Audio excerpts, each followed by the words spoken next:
Let's get this microphone thing connected officially. Want to make sure my voice is going in the right spot.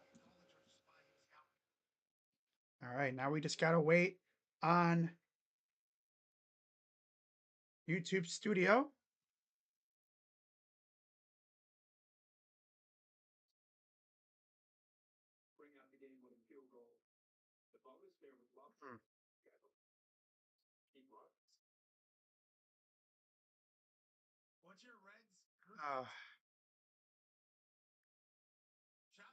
All right, I think we're ready to go.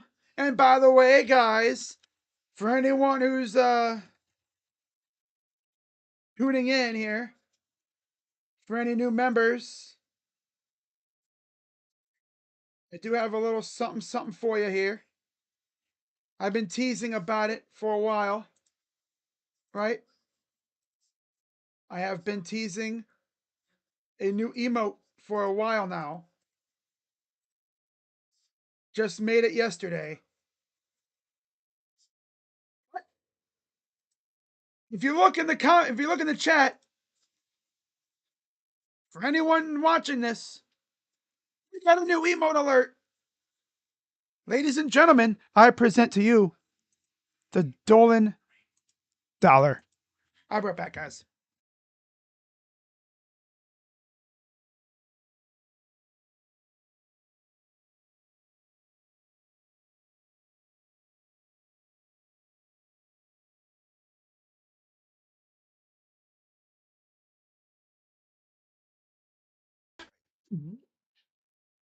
All right, guys, I think we're ready. Sorry about that. I had to plug back in my microphone. But yeah, I present to you the Dolan dollar. Yeah. You already know I'm going to be spamming the hell out of that thing if and when the Guardians actually sign somebody. Time to bust out the Dolan dollar, right? Because guess what? Today, free agency officially starts in the major leagues. I know, right? But yeah, what's going on, everybody? Crazy Dog back with another Cleveland Guardians offseason live stream. First one of the year. Offseason's officially here, technically, officially.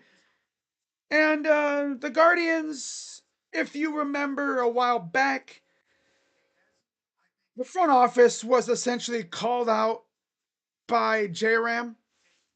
J-Ram was essentially out here saying, yo, my extension is wrapping up pretty quickly here, which is insane, but yeah, it's true. It's already, what, year 3, I believe, of the extension? Around there. He's running out of time. And the Guardians, as you know, have really not been spending a lot of money in free agency over the years. Last year, believe it or not, they actually did spend quite a bit. Did you take a look at who they spent it on? It really wasn't anybody major.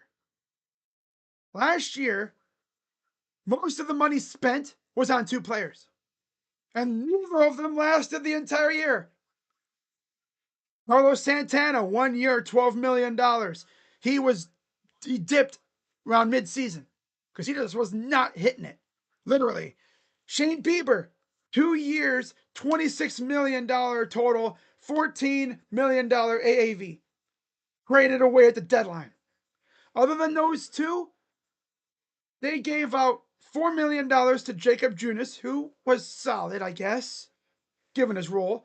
They brought back Austin Hedges, 1 year, $4 million again. John Means, 1 year, $1 million, with an option, I believe, as well. And then Paul Sewald, who they traded away at the deadline again, 1 year, $7 million. So they gave out money, but most of it was to 2 players. And they got Santana after they traded Josh Naylor. So really, they didn't spend a lot, but they spent some. Or as far as this year, I mean, could they bring back any of their free agents this year? It's possible. Well, actually, no, they already brought back the one guy, right? I don't think they had any other. Oh no, they have two free agents: Lane Thomas and Jacob Junis. Really, I can see them bringing both of them back. Lane Thomas is coming off an injury-plagued season, and Jacob Junis, like I said, was actually not bad. Not even gonna lie, he was not bad, given his role. Now, shout out to the New York Times because they posted an article, I think, recently talking about each team's needs heading into the offseason. And for the Guardians, it's pretty simple: offense, center field, or outfield, really, but center field mainly, right handed hitting, add, and bullpen depth. Because if you look at the Guardians' pen right now, look at their depth chart. Pen, it's kind of sus, if you ask me. It's kind of sus. It's not great. Not a good spot you want to be in. We don't know what's going on with Class A. Still hasn't been given clarification on his status, which I would have loved to hear something by now. Same with Luis Ortiz. If they are not allowed to pitch ever again, there might be more flexibility, right?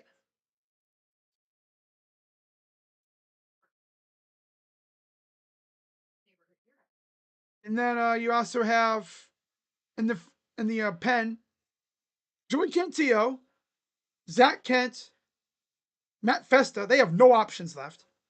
Tim Herron, Colby Allard, Eric Sabrowski, Hunter Gaddis, and Kate Smith. Let's see that.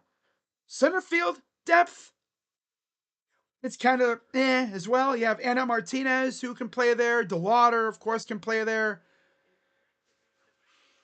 If they really wanted to, maybe Valera could slip over there. Kafis. But it's very not in it's not in a good spot. Let's just say that for real. It's not in a good spot. So, and of course, bullpen depth, like I said. So with that being said, of course, in this thing, in this stream, I'm going to go over what I think the Guardians could do, free agent and trade wise. So let's go to my favorite site, Beer Maker. You already know. Had to do it to him. So I got had to do it to him. So I got three categories: big money free agents that we could shock everybody and go get if they want to be ballsy, right? They have typical Guardians, which would essentially be classic Guardians signings. You know, middle tier player, sign 1 year, 2 year deal, probably around $10 million AAV around there. And then you have trade targets, which there are a few. So, with that being said, let's dive right in. We're going to start off. Actually, we're just going to start off with random. So, first off, we got Brenton Doyle, who I would list as a trade target. Now, again, if you're new to this kind of stream, in terms of how I do tier maker, the players on the farther left are the more likely players to be acquired or signed, and the players on the far right are kind of not going to happen. But you never know. So yeah, Brenton Doyle. I don't know if he's even going to be available, but if he is, we need outfield. He's pretty good. I would at least give the Rockies a ring on the telephone and say, "Hey, yo, what you gonna do about Brenton Doyle, huh? What's the word on Brenton Doyle, huh?" The same thing goes for this next guy, Brandon Lowe. Would be that'd be good, depending on what they want to do, in the infield.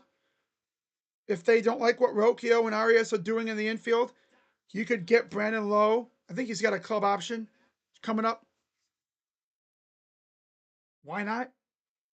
At least someone who can hold it down until Travis Bazzana gets up here. Now, the next guy is actually a free agent. In fact, the next few guys are free agents.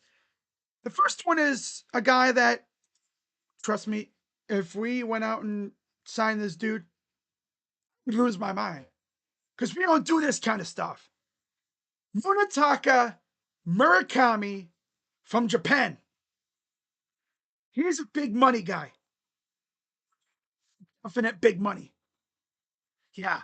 You get him, you're paying a lot of money. And you might even attract the attention of the Japanese market too. It's something that the Guardians don't usually do. They don't go over to Japan and sign a player directly from Japan. Samurai Japan. The Samurai Japan team? They won the WBC. Pretty good. They call Murakami essentially like the Japanese Babe Ruth. Can play first and third. Hits absolute nukes or tanks. Can't say nukes with a Japanese player. But yeah, he hits absolute tanks, missiles, whatever you want to say, moonshots. Sends balls to space. Yeah, he would be fun. Next, we have Rhys Hoskins. I'm going to put him in the typical Guardian category. He'd be a good depth piece next to Kyle. He could DH, play first base a little bit. I'd be down with it. I'm actually going to move this thing up a little bit here, guys. There we go. Okay, trying to make sure we got it all. I don't want to be cutting off Munetaka's face. Wait. There we are. All right, that'll work. Okay. All right. Hoskins would be good. Maybe a 1-year deal. Relatively cheap. Again, platoon with Kyle. Maybe CJ every once in a while too. Can DH. That's exactly what you want, right? Next, we have another big money acquisition in Cody Bellinger. If they wanted to go big money, that's the kind of guy you want. I know the Guardians have been kind of eyeing him from the side, from way outside, because when he was at the Dodgers, I'm sure they had interest as a trade piece. Nothing really materialized. We need to kind of power bat, and sometimes you got to pay for one. I would be willing to pay for it. His bat in our lineup for sure. Next, we're gonna go back to the Bronx for Devin Williams. First pitcher featured. I'm gonna put him right here behind Rhys Hoskins. Depends on what he wants. Because he's coming off a horrible year with the Yankees, blowing saves left and right. It was to the point where they couldn't trust him in the closer role. And I mean, if he's willing to take a 1 or 2 year prove it deal, get back out there, and show the rest of the league that you still got it, what better place to go than the pitching lab that is the Guardians? Let Carl Willis work with you and turn that airbender, whatever pitch that is, was it he calls it the airbender. Let Carl Willis get a hold of you and let him work his magic. Because look at Matthew Boyd, right? Dude coming off Tommy John, came to Cleveland, earned big money with the Cubs. That should be like what every pitcher would want to do. If you're coming off a horrible year, come to the Guardians, work with Carl Willis. He'll get you right. He'll get you right. Not to mention, like I said, we don't know what's going on with Emmanuel. Devin Williams as our closer with Cade Smith as the setup man. That would work. That really would. But the thing is, would he want to do it? I don't know. Next, I'm going to talk about Adolis Garcia, who technically is a trade target right now. But word on the street is he could get non-tendered. And if he gets non-tendered, if I'm the Guardians, I'm jumping all over that. He has power. He can play the field pretty well. I think he would work really well in Cleveland without power. Right-handed booming bat, or is he? No, he's a lefty. But still, he'd be great. He'd be hitting absolute moonshots to right field. We need a bat, and I think he'd be good. Next, we're going to go to Chris Bassett. He's going to be more on the bigger money type of side, I think. He probably still wants a hefty contract. But why is he on here? Because, get this, his old battery mate in Oakland, Stephen Vogt, right? He's our manager. It's more sentimental. Be cool, Oh, look at Chris Bassett playing for a guy who used to catch him in Oakland. It's more sentimental. I don't expect it to happen. Next, we have Jordan Montgomery, and he's going to go in the typical Guardians category here because he's rehabbing. And if you've seen what we did with Matthew Boyd and John Means, although we didn't see John Means this year, he spent the whole year rehabbing. That's what the Guardians do. They're doing this thing now where they go after pitchers who are coming off injuries and they rehab them. I could see Jordan Montgomery being that guy this year. I'd be down. Probably a 1-year deal with an option, just like John Means and Matthew Boyd. You can have him come in, and maybe you get a little bit of him in like August or whatever, just like Matthew Boyd. Who knows? Next, we have Cedric Mullins. Had a horrible year in New York after getting traded. He would be the most typical Guardians signing ever. And he'd be due for a resurgence with the Guardians. He was the guy that I wanted at the trade deadline before we fell on our face and essentially went from buyers to, I guess, standing pat, more or less. Or we did sell off Bieber, but still, and Seawald. But yeah, I wanted Cedric Mullins to fortify our outfield. I still do. And he'd come insanely cheap too. Coming off a horrible end of the season. Yeah, I'd love him in Cleveland. I really would. I've wanted him for a couple years. Next, we have Mike Yastrzemski. And again, I'm going to put him right behind Mullins. Same kind of tier. Typical Guardians signing. Very cheap. Depth outfield. He'd probably most likely be a bench bat. With the kids. Classic platoon bat. That's exactly what he is. He's a platoon bat. Next, we have Gleyber Torres. I'm going to put him right there, right behind Montgomery. If we go second baseman, we want to spend some money. Gleyber would be the perfect chance to do it. Perfect guy to do it with. Maybe a 1-year deal again, because he would just hold it down until Travis gets up here. And even when Travis gets up here, you could platoon him. Let Travis get used to the major leagues. And then by the time his contract's done, Travis is ready to go. Because you don't want to put too much on the kid's plate. Unless he's like that, then you can. But still. It'd be okay. I'd be cool with it. I'd be cool with it. Right? Because he was good with Detroit. And I think I saw he had an injury too. This dude was out here playing with an injury. I think it was a hernia or something. Yeah. He'd be a perfect number 2 hole hitter ahead of J Ram. Juan, Torres, J Ram. Yes, please. He can get on base too. And he has a little bit of power as well.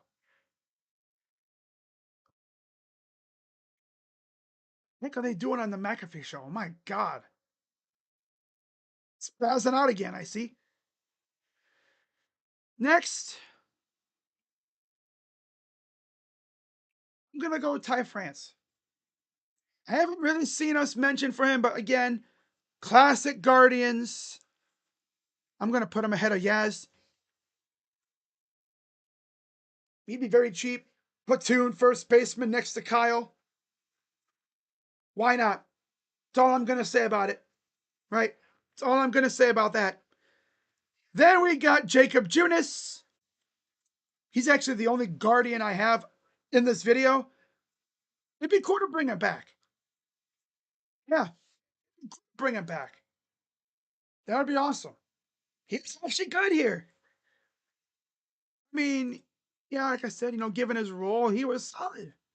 Coming in out of the bullpen, middle innings, when we're in a bind, he comes in and he gives you an inning or two of solid relieving.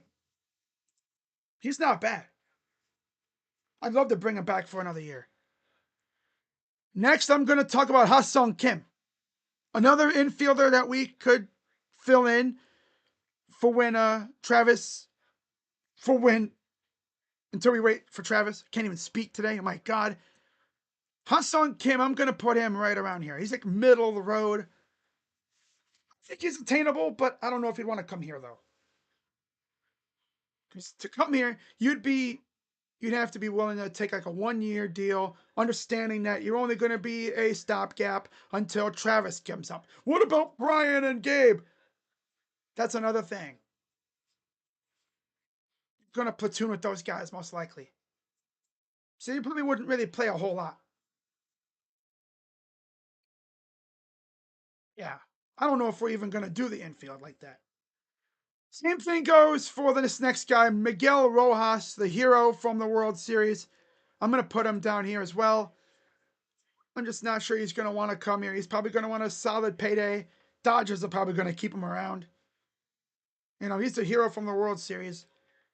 And it'd be such a buzzkill for them to let him go. All right?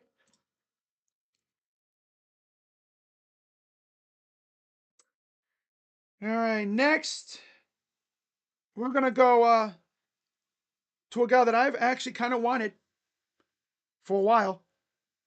Ryan O'Hearn. I'm going to put him in the big money. He's still really good. And I think he's going to want a pretty large contract. And he might be out of our price range, just barely. But I'd still be for it. Like semi-attainable, but he's still big money. Next, we got arguably the biggest money free agent that I think we could go after. And that, of course, is Kyle freaking Schwarber. If you want to show J-Ram that you're serious about spending and being a contender, go out and shock everybody and sign Kyle Schwarber. Do that. I'm not slandering Dolan again. That tells me Blitzer, he gave Dolan the code to his bank account. Blitzer's spending money now. He's taking the wheel. Yep. I don't see this happening. But man, it'd be fun. It really would be. Next, we got Michael Conforto again. Classic Guardians signing. Went up there with Mullins. He hasn't been very good recently. He was the guy that the Guardians were after, but then he got hurt. I think he missed like almost a whole season due to injury a few years ago with the Mets when the Guardians were after him. I could see them maybe, spinning the block and trying to maybe bring him in as a depth outfielder. Why not? Now we go back to the trade market with Taylor Ward, a guy that Guardians fans have wanted for years. I'd be all the way down with this for sure. But will it happen? I don't know. I actually saw an article that said apparently the Angels will be listening to offers for Taylor Ward. If the Guardians don't even at least entertain the possibility, they're not being real. You have to at least call and, express interest. But we'll see what they do. Next, we have Isaiah Kiner Falefa again. Classic Guardians. Cheap, platoon, utility man. He can play everywhere. That's exactly the kind of guy you want. I mean, for the right price, I think it could work. Next, we have Jorge Polanco. He's kind of a bigger money type of signing. I don't think they do it, but it'd be awesome if they did. You know. Next, we have Caleb Thielbar. I think he's kind of borderline big money, but I just don't. Oh, he's not a trade target. I'll put him back behind here. I don't see it happening. I don't see it happening.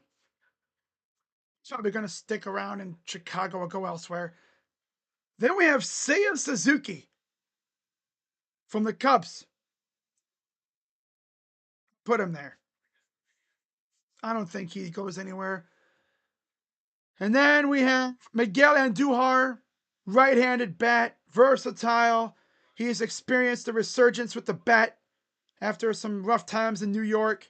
And then he went to Oakland. He was all right. Went to Cincinnati. Really started to hit the ball well. I could see him being an option. And then, essentially the guy that I've seen connected to the Guardians the most on these articles, Harrison Bader.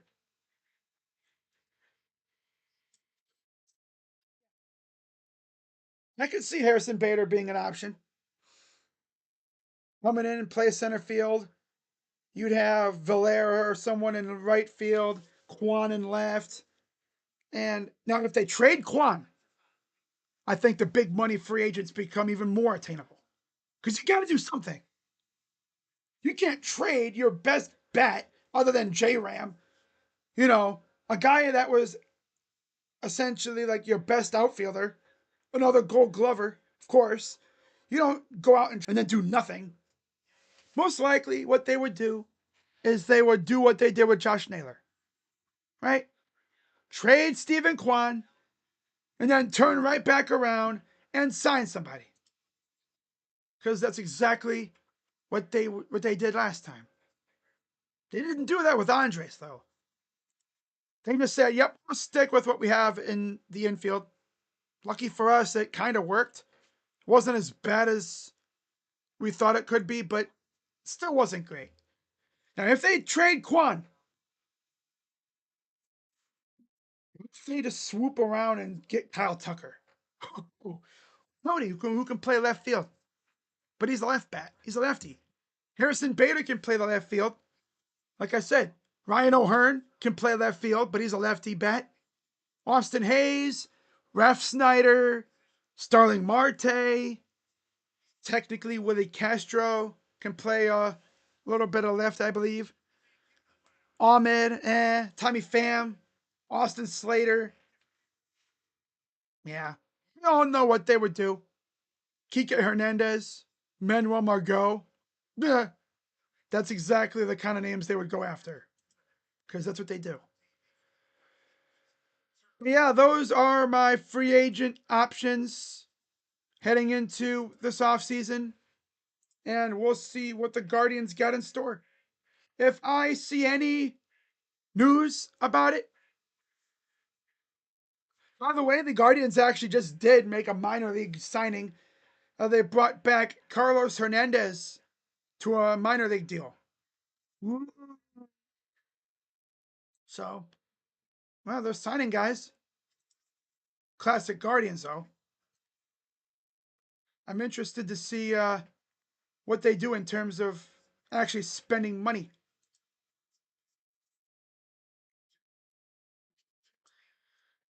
So, yeah, we'll see what they do in terms of spending money. How aggressive are they going to be and everything? All right. So, yeah, with that being said, guys, I actually got an Ohio State video to make.